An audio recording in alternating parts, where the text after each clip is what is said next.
Halo adik-adik Smart Generation, apa kabar kalian semua? Berjumpa kembali di video pembelajaran Primagama. Perkenalkan, nama kakak Jagaria. Kakak adalah instruktur Smart Bahasa Indonesia di Primagama. Oh iya adik-adik, kalian tahu tidak materi tentang belajar dari biografi? Nah, hari ini kita akan membicarakan tentang tokoh-tokoh besar yang ada di Indonesia maupun di dunia. Nah, kita akan belajar dari mereka. Ingin tahu kejelasannya? Yuk kita simak video berikut ini.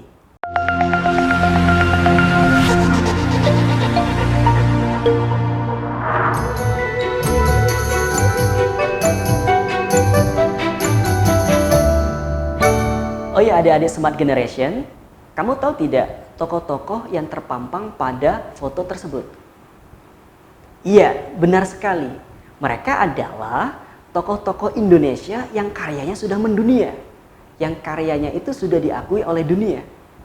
Nah, kamu, saya, juga kita bisa kok seperti mereka, yaitu menjadi orang yang sukses. Nah, salah satu caranya yaitu mempelajari riwayat hidup mereka melalui teks biografi. Nah, berikut ini kita akan coba bahas terkait teks biografi, hal-hal apa saja yang perlu kita pelajari dalam teks biografi. Di antaranya, yang pertama, menelaah teks biografi. Apa saja yang perlu kita telaah? Yang pertama, mengidentifikasi ciri teks biografi berdasarkan isinya. Kemudian, kita identifikasi strukturnya. Dan bagaimana pola penyajian teks biografi tersebut. Nah, yang kedua, yaitu mengungkapkan hal-hal yang dapat diteladani. Nah, hal-hal yang dapat diteladani itu dengan cara mengidentifikasi kepribadian unggul yang dapat diteladani dari tokoh di dalam teks biografi. Nah, yang ketiga yaitu aspek makna dan kebahasaan dari teks biografi. Nah, di antaranya mendata pokok-pokok informasi dalam teks biografi dan mengidentifikasi kaidah bahasa teks biografi. Kita lanjut ke pembahasan yang pertama, yaitu mengidentifikasi ciri teks biografi berdasarkan isinya. Nah, untuk bisa mengidentifikasi, kakak hadirkan nih cuplikan atau kutipan dari teks biografi. Jadi harapannya dari kutipan ini kita bisa mengidentifikasi ciri dari teks biografi. Oke, kakak bacakan ya, ini kutipan dari teks biografi B.J. Habibie. B.J. Habibie adalah salah seorang tokoh panutan dan menjadi kebanggaan bagi banyak orang di Indonesia. Beliau adalah Presiden ketiga Republik Indonesia. Beliau dilahirkan di Parepare, Sulawesi Selatan pada tanggal 25 Juni 1936. Beliau merupakan anak keempat dari 8 bersaudara. Pasangan Alwi Abdul Jalil Habibie dan R.A. Tuti Marini Puspowardojo. Habibie menikah dengan Hasri Ainun. Habibie pada tanggal 12 Mei 1962 dan dikaruniai 2 orang putra yaitu Ilham Akbar dan Thorik Kemal. Nah, dari kutipan teks atau penggalan dari teks biografi tersebut, kita kemudian dapat simpulkan ciri dari teks biografi. Nah, ciri yang pertama kita bisa simpulkan dari sisi pengertiannya. Nah, dari situ kita dapat rumuskan pengertian dari teks biografi yaitu riwayat hidup yang ditulis oleh orang lain. Nah, jadi kalau riwayat hidup yang ditulis oleh orang lain itu dinamakan dengan teks biografi. Tapi ada juga riwayat hidup yang ditulis oleh diri orang itu sendiri. Nah, jika ada riwayat hidup yang ditulis oleh diri orang itu sendiri, maka disebut dengan autobiografi. Nah, itu untuk ciri yang pertama dari sisi pengertian. Nah, selanjutnya, ciri yang tergambar dari teks biografi tersebut yaitu dari karakteristiknya. Nah, karakteristik dari teks biografi yang pertama berisi perjalanan hidup tokoh. Nah, biasanya tokoh yang dituliskan riwayat hidupnya dalam biografi biasanya tokoh yang terkenal atau tokoh yang memiliki prestasi. Nah, yang selanjutnya yaitu faktual. Kenapa faktual? Karena teks biografi ditulis haruslah berdasarkan fakta yang ada, sehingga teks biografi menjadi teks yang bersifat objektif. Nah, selanjutnya inspiratif. Inspiratif itu artinya apa? Menginspirasi banyak orang. Tentunya teks biografi haruslah memberikan inspirasi kepada pembaca, sehingga pembaca bisa mengambil pelajaran dari riwayat hidup tokoh tersebut. Nah, selanjutnya terdapat keteladanan tokoh. Nah, ini berkaitan dengan inspiratif tadi. Nah, yang terakhir, penulisannya berbentuk narasi. Nah, narasi itu artinya dalam bentuk cerita. Jadi ketika kita atau seseorang menulis sebuah teks biografi, teks tersebut ditulis dalam bentuk cerita dengan tujuan agar pembaca itu bisa menikmati teks tersebut sehingga bisa mendapatkan pelajaran yang ditulis di dalam teks biografi. Nah, selanjutnya struktur teks biografi. Karena teks biografi adalah teks narasi, jadi strukturnya itu nggak jauh beda dengan teks cerpen atau teks novel. Ya, diantaranya yaitu yang pertama ada orientasi. Ya, orientasi itu apa? Berkenaan dengan ihwal siapa, kapan, di mana, dan bagaimana si tokoh. Ya, jadi menceritakan asal muasal dari tokoh. Nah, yang kedua yaitu kejadian penting. Nah, di bagian struktur inilah membicarakan tentang peristiwa-peristiwa penting yang dialami tokoh. Apakah peristiwa penting ketika mencapai sebuah kesuksesan atau peristiwa penting ketika mengalami kegagalan-kegagalan dalam hidupnya. Nah, yang terakhir yaitu reorientasi. Apa itu reorientasi? Yaitu pernyataan simpulan. Nah, di dalam teks biografi biasanya reorientasi ini bersifat opsional. Artinya boleh ada, boleh juga tidak. Nah, selanjutnya yaitu pola penyajian teks biografi.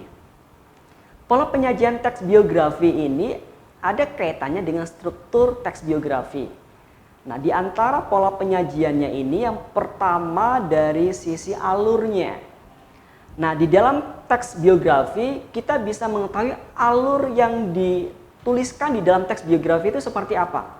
Apakah alurnya maju atau alurnya mundur?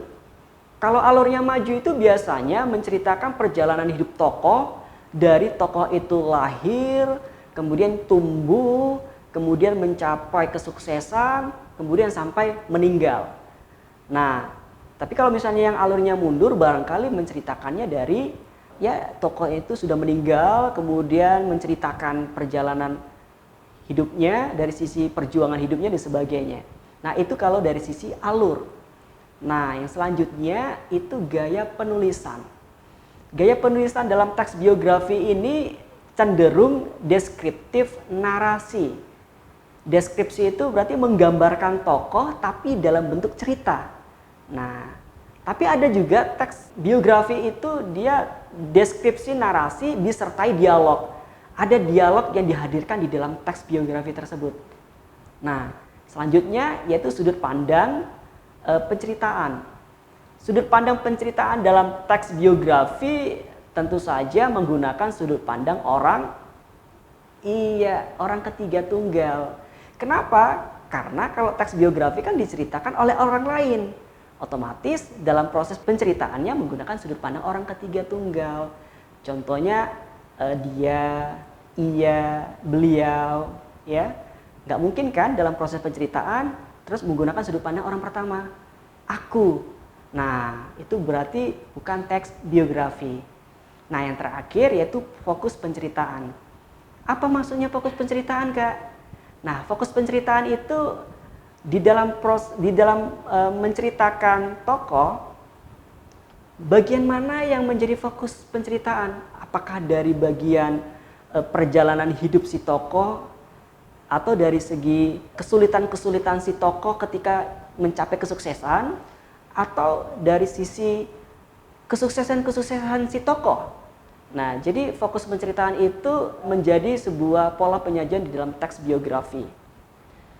Setelah kita membahas tentang pola penyajian teks biografi, sekarang kita bahas kepribadian unggul yang dapat diteladani di dalam teks biografi.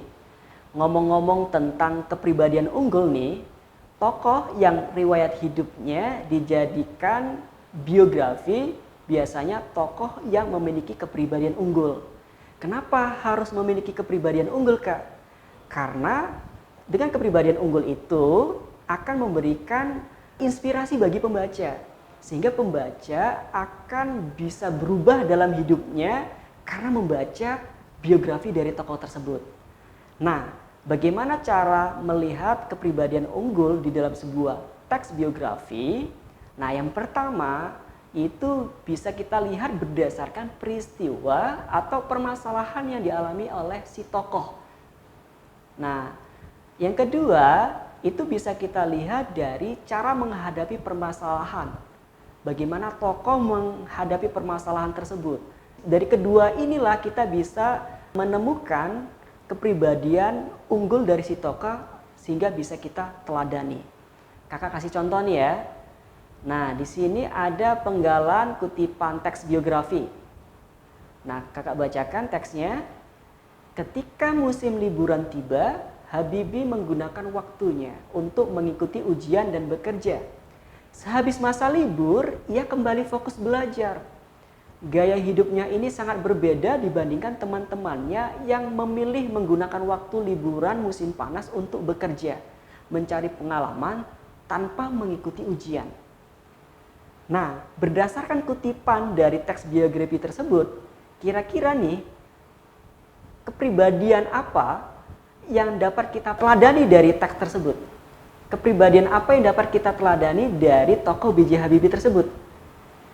Ayo, ada yang bisa menjawab?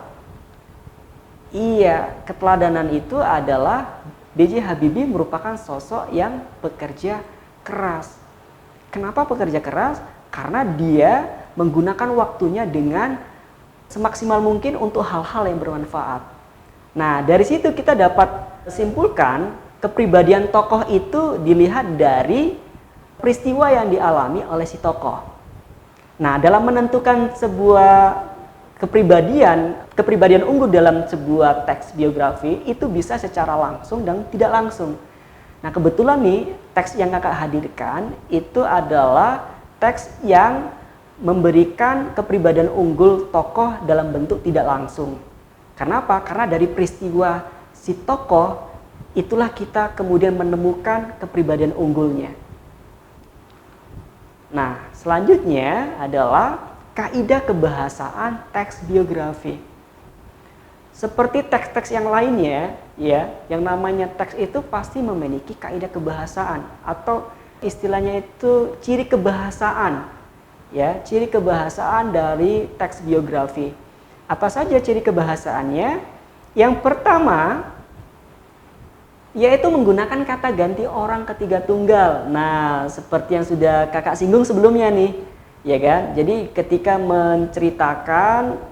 menuliskan biografi tokoh, tentu kata ganti yang digunakan adalah kata ganti orang ketiga tunggal. Karena apa? Karena teks biografi adalah riwayat hidup yang ditulis oleh orang lain. Nah, itu ya contohnya ada dia, ia, beliau, dan sebagainya. Nah, selanjutnya yaitu kata kerja tindakan. Kata kerja tindakan itu kata kerja yang menunjukkan kegiatan atau tindakan yang dilakukan tokoh. Nah, itu ada contohnya belajar, ya, membaca, berjalan, melempar, dan sebagainya. Nah, selanjutnya ada kata adjektiva. Kata adjektiva itu kan artinya kata sifat, ya. Kata sifat contohnya jenius, rajin, ulet, mungkin ramah dan sebagainya. Nah, selanjutnya kata kerja pasif. Nah, kata kerja pasif itu ditandai dengan penggunaan imbuhan di. Nah, contohnya itu diberi, ditugaskan, dipilih. Nah, kalau kata kerja aktifnya tinggal diubah imbuhan di menjadi me. Contohnya tadi berarti kalau diberi menjadi memberi, ditugaskan menjadi menugaskan, dipilih menjadi memilih. Nah, selanjutnya kata kerja mental. Nah, kata kerja mental ini kata kerja yang berkaitan dengan perasaan, ya. Contohnya itu memahami, ya, menyetujui, menginspirasi, mencintai dan sebagainya. Jadi, kata kerja yang berkaitan dengan perasaan. Nah, yang terakhir konjungsi dan preposisi. Konjungsi itu kan artinya kata hubung. Nah, bentuk kata hubung itu kan ada banyak. Ada dan, atau, serta, maupun, dan sebagainya. Tapi kalau dalam teks biografi, konjungsi yang digunakan itu identik menggunakan konjungsi temporal. Konjungsi yang berkaitan dengan waktu. Contohnya ketika, kemudian, setelah itu, dan sebagainya. Nah, sementara preposisi yaitu kata depan. Kata depan ini bentuknya ada di, ke, dari, pada, kepada, dan sebagainya. Nah, itulah ciri atau kaidah kebahasaan di dalam teks biografi. Ingat ya, teks biografi memiliki ciri atau kaidah kebahasaan. Nah, setelah kita membahas konsep dari teks biografi pada penjelasan sebelumnya, nah sekarang kita akan aplikasikan dalam pembahasan soal. Jadi apa yang kita sudah pahami, kita akan coba aplikasikan dalam soal berikut ini. Nah, di sini ada latihan soal 1. Kakak akan bacakan penggalan dari teks biografi berikut. Di Indonesia, Habibie menjadi Menteri Negara Ristek atau Kepala BPPT selama 20 tahun. Ketua Ikatan Cendekiawan Muslim Indonesia atau ICMI, memimpin perusahaan BUMN strategis, dipilih menjadi Wakil Presiden RI dan menjadi Presiden RI ketiga setelah Soeharto mundur pada tahun 1998. Pada masa jabatan Habibie, terjadi referendum di Timur Timur. Sampai akhirnya Timur Timur memisahkan diri dari Indonesia. Pada masa jabatannya yang sangat singkat, B.J. Habibie telah meletakkan dasar bagi kehidupan demokrasi dan persatuan wilayah di Indonesia dengan disahkannya Undang-Undang tentang Otonomi Daerah dan Undang-Undang tentang Partai Politik, Undang-Undang tentang Pemilu, dan Undang-Undang tentang Susunan Kedudukan DPR atau MPR. Pertanyaannya, teks tersebut merupakan bagian titik-titik: A. Orientasi, B. Peristiwa penting, C. Konflik, D. Klimaks, atau E. Reorientasi. Nah, berdasarkan kutipan tersebut, maka kita bisa eliminasi tuh pilihan yang tidak memungkinkan dipilih. Nah, yang bisa kita eliminasi itu opsi pada C dan D. Kenapa? Karena kan di dalam struktur teks biografi yang sudah dijelaskan sebelumnya, yaitu cuma ada 3. Orientasi, kemudian uraian peristiwa penting, dan reorientasi. Maka C dan D nggak mungkin. Maka pilihannya antara A, B, dan E. Maka jawaban yang paling tepat adalah yang B, yaitu berisi peristiwa penting. Kenapa? Karena di dalam uraian tersebut berisi uraian-uraian penting di mana B.J. Habibie selama menjabat sebagai Menteri Negara Ristek atau Kepala BPPT. Gimana? Mudah bukan? Oke, kita lanjut di latihan soal yang kedua. Di sini juga ada teks yang dihadirkan. Kakak akan bacakan teksnya. Amir Hamzah lahir di Tanjung Pura, Langkat, Sumatera Timur 28 Februari 1911. Beliau adalah sastrawan Indonesia angkatan Pujangga Baru. Amir Hamzah bersekolah dan tinggal di Pulau Jawa pada saat pergerakan kemerdekaan. Ia memperkaya dirinya dengan kebudayaan modern, kebudayaan Jawa, dan kebudayaan Asia yang lain. Amir Hamzah dalam kumpulan sajak Buah Rindu 1941 yang ditulis antara tahun 1928 dan tahun 1935 terlihat jelas perubahan saat lirik pantun dan syair Melayu menjadi sajak yang lebih modern. Hamzah tidak hanya menjadi penyair besar pada zaman Pujangga Baru, tetapi juga menjadi penyair yang diakui kemampuannya dalam bahasa Melayu Indonesia hingga sekarang. Di tangannya, bahasa Melayu mendapat penghargaan hingga zaman sekarang. Pertanyaannya, Hal yang dapat diteladani dari Amir Hamzah tersebut adalah A. Karya-karya yang digemari masyarakat. B. Menjadi penyair besar pada zaman Pujaga Baru. C. Mampu membuat puisi dalam bahasa Melayu Indonesia.